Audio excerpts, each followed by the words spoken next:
उस रोज जब हांडी वाला को खानम की तरफ से ग्रीन सिग्नल मिला तो उसकी बातें खिल गईं। खानम उमूमन ऐसी बातें फोन पर नहीं किया करती थी। तभी वो आम नजरों से छुपती हांडी वाला के दफ्तर में उससे मिलने चली आई। खानम ने सेठ को तंबीह करते हुए कहा कि सेठ जी, एक बात का ख्याल रहे, आपको जो भी 2-3 दिन गुजारने हैं वो शहर में नहीं, अपने किसी दूसरे ठिकाने पर गुजारिए। देखिए ना, प्रेस वाले तो हाथ धोकर इन मॉडल्स के पीछे लगे हुए हैं। अब वो दिन रात मुंह पर नकाब डालकर घर से निकलने से तो रही। सेठ ने खानम की तरफ देखकर आंख दबाई, बोला, अरे भाई, मैं कोई इतना बेवकूफ तो नहीं हूँ जो उसके साथ शहर में रहूं। आखिर हमें भी तो इस शहर में 2-4 लोग जानते हैं। वैसे कब ला रही हो? खानम ने उसकी आतिश हवस को भड़काने के लिए बात अधूरी छोड़ते हुए कहा, बस कल ही। फिर सिगरेट सुलगाया और उसका लंबा कश लेने के बाद दोबारा सेठ से मुखातिब हुई, जिसका मुंह करीबन खुले का खुला रह गया था। बोली, 3 दिन के लिए उसे शूटिंग से छुट्टी मिली है, रिकॉर्डिंग करवाना होती है ना। वो तो भला हो बेचारे डायरेक्टर का, जिसने मेरी मिन्नत समाजत पर उसकी 3-4 किस्तें एडवांस रिकॉर्ड कर ली, वरना आपको मजीद 1 महीना इंतजार करना पड़ता। खानम ने अपनी बात मुकम्मल करके उसकी तरफ इस तरह देखा जैसे सेठ हांडी वाला की पुश्तों पर कोई एहसान कर रहे हो।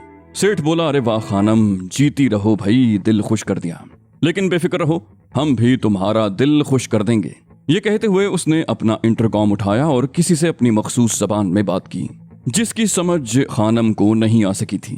लेकिन उसे अंदाजा जरूर हो गया कि इस गधे ने उसे देने के लिए कैश मंगवाया है, और उसका अंदाजा बिल्कुल सही था।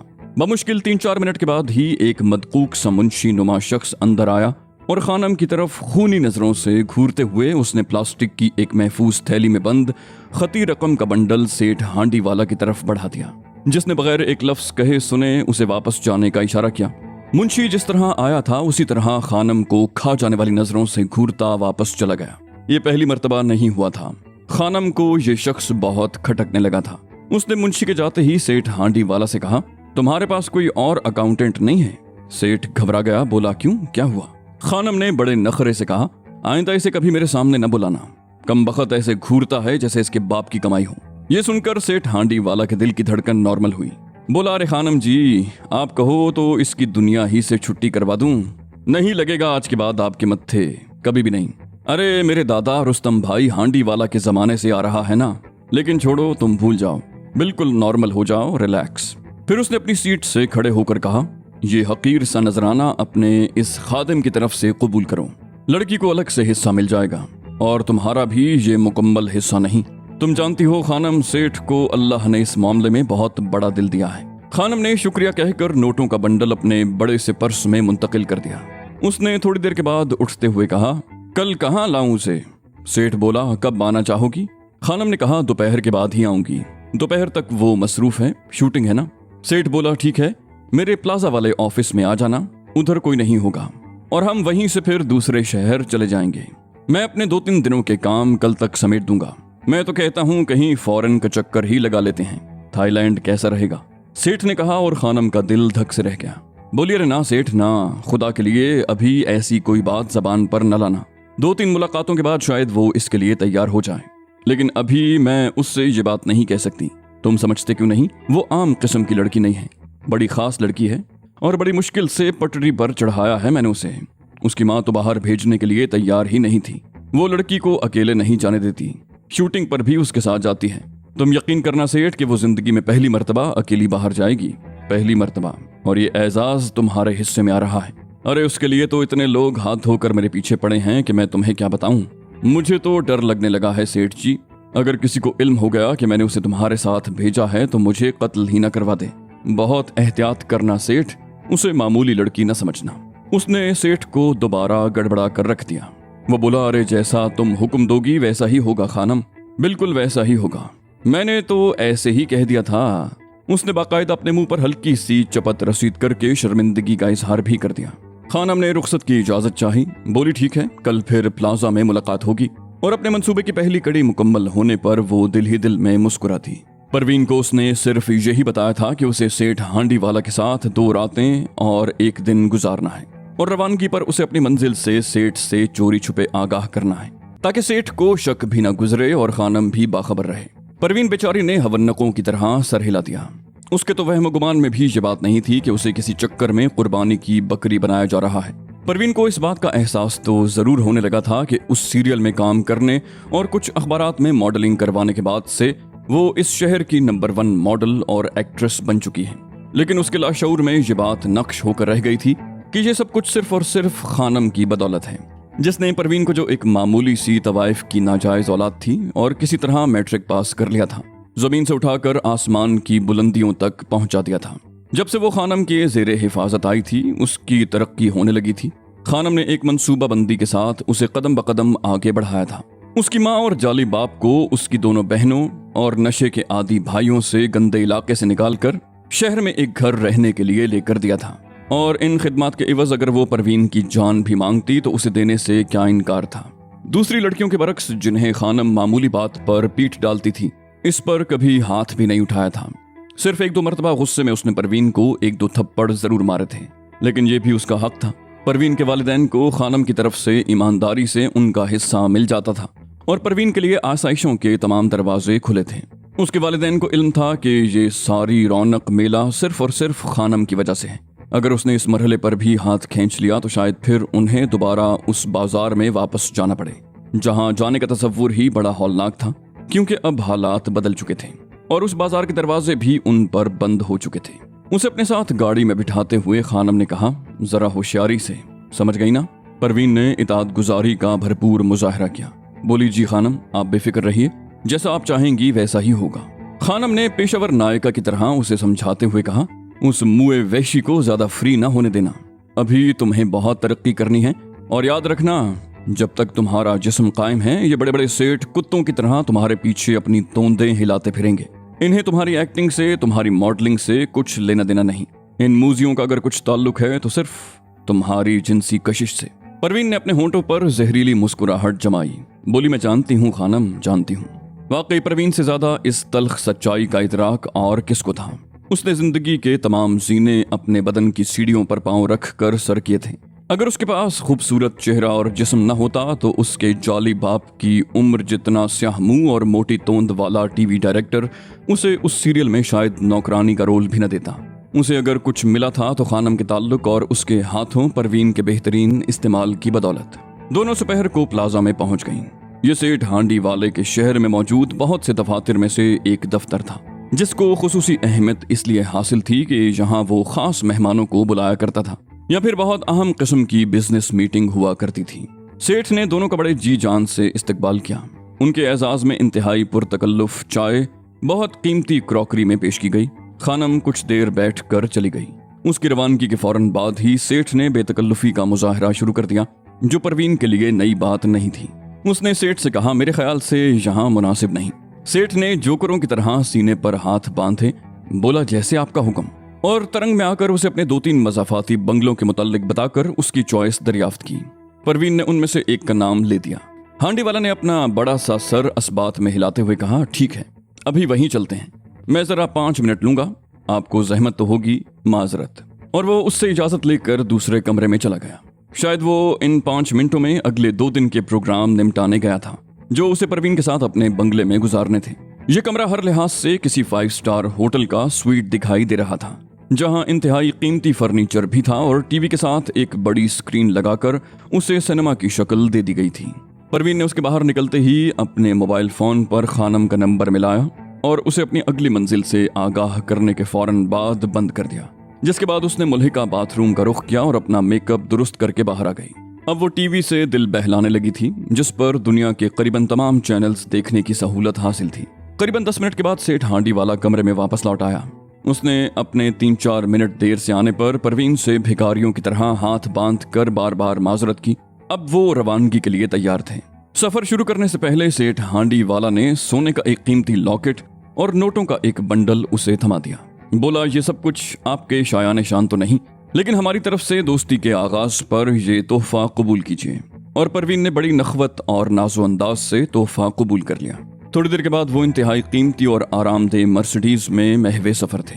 कार ड्राइवर चला रहा था, लेकिन उनके लिए वो बज़ाहिर अंधा, गूंगा और बहरा ही था।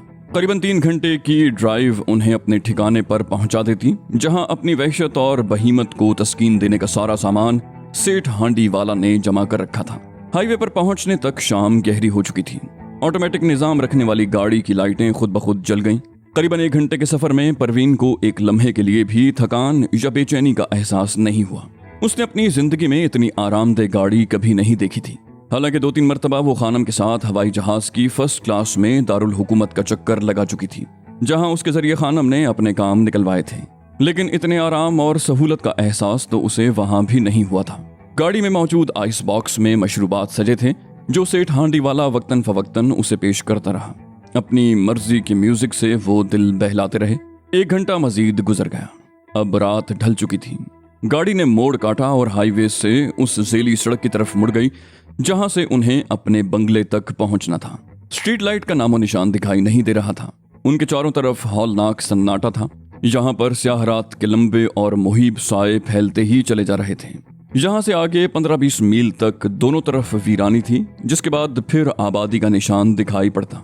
अभी वो बमुश्किल 2-2.5 मील ही चले होंगे जब उन्हें सड़क के दरमियान एक जीप खड़ी दिखाई दी। सेठ हांडी वाला ने गाड़ी की हेडलाइट्स में 2 पुलिस के सिपाहियों को टॉर्च हिलाते हुए देखा। शायद ये कोई पुलिस नाका था।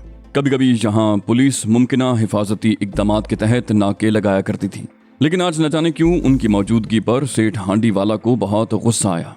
उसने बड़बड़ाते हुए कहा, उल्लू के पट्टे, इन्हें भी आज ही मरना था। ड्राइवर ने उसकी तरफ गर्दन मोड़कर शायद हुक्म दरियाफ्त किया था, क्योंकि सेठ की इजाजत के बगैर वो पुलिस तो क्या किसी भी एजेंसी के नाके पर गाड़ी नहीं रोक सकता था, खा उसकी जान ही क्यों ना चली जाती। सेठ ने कहा, ब्रेक पर पांव रखना, उसे मेरा तारुफ न करवाना। ड्राइवर ने सर हिला दिया। दोनों सिपाहियों के नजदीक उसने ब्रेक लगाकर गाड़ी रोक दी और ड्राइवर ने सिर्फ अपनी साइड का शीशा थोड़ा सा खोल दिया। उसने बड़े दुरुस्त लहजे में सिपाहियों से पूछा, क्या बात है? लेकिन दोनों सिपाही इस दरमियान टॉर्च की रोशनी गाड़ी के अंदर फेंक कर शायद उसके मुसाफिरों की शनाख्त कर रहे थे। फिर उनके चेहरे खिल उठे। उनमें से एक ने बदस्तूर टॉर्च जलाए रखी, जबकि दूसरे ने टॉर्च का रुख जीप की तरफ करके शायद कोई मखसूस इशारा दिया था।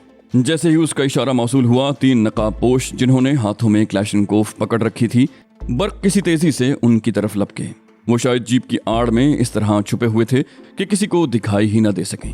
उनमें से एक ने हैरतज़दा और अचानक पड़ने वाली उफ्ताद से कदरे घबराए हुए ड्राइवर की कनपट्टी पर क्लैशनकोफ की नाली जमाकर उसे बाहर निकलने का हुक्म दिया।